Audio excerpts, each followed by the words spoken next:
Hello everybody and welcome back to the channel. Patch 4.01 has finally been pushed to the live branch for Star Citizen, bringing with it a whole heap of things going on in the verse. So let's take a look at what's happening.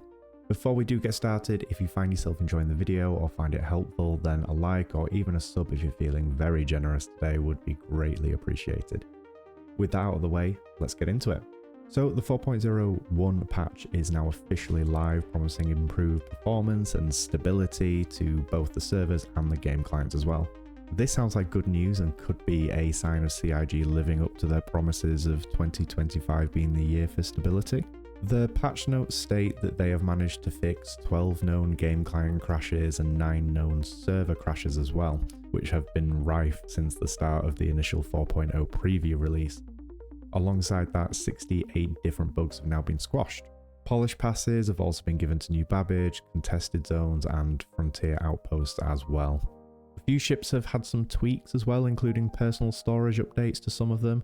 The Mirai Guardian has had a much needed health pool buff as well as a few other bits and pieces, but nothing too major.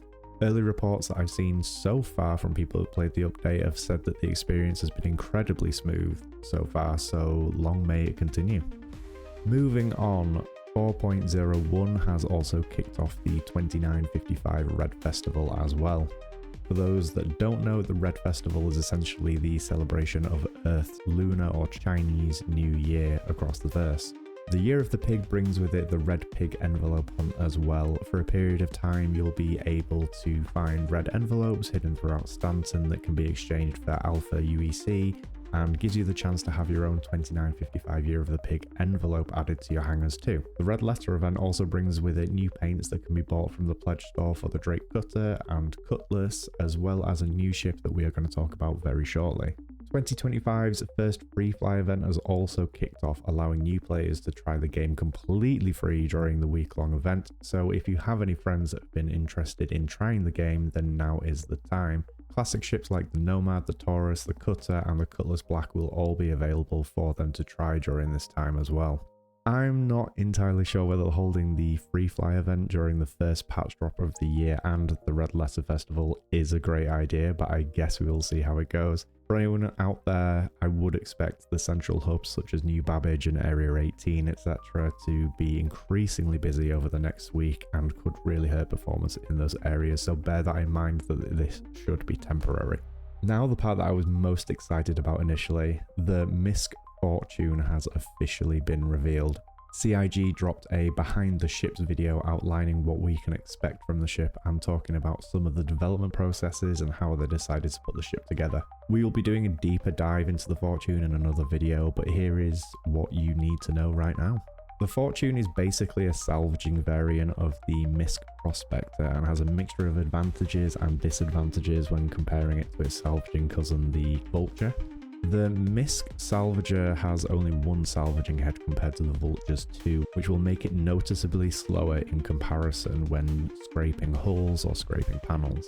The Fortune also has a really cool automatic salvage dispenser that moves the materials to the outside of the ship, reminiscent of how the Hull series of ships carry their cargo.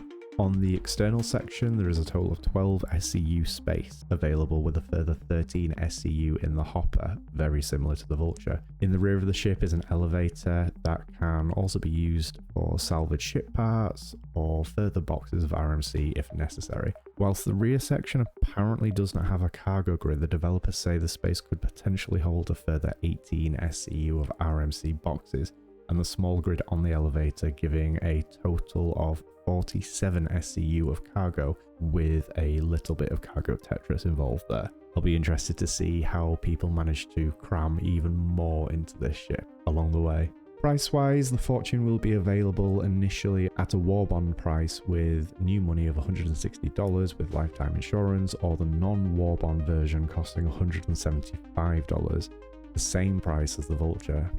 Personally, I think this price is a little bit high for the Fortune, but I'd be interested to know what you guys think. So guys, there you have it, a very quick rundown of the 4.01 patch and what it has brought to the verse. Let me know what you guys think. Are you guys happy with what the patch has brought so far? How's the performance been? Let me know down in the comments and I'll see you out there in the verse.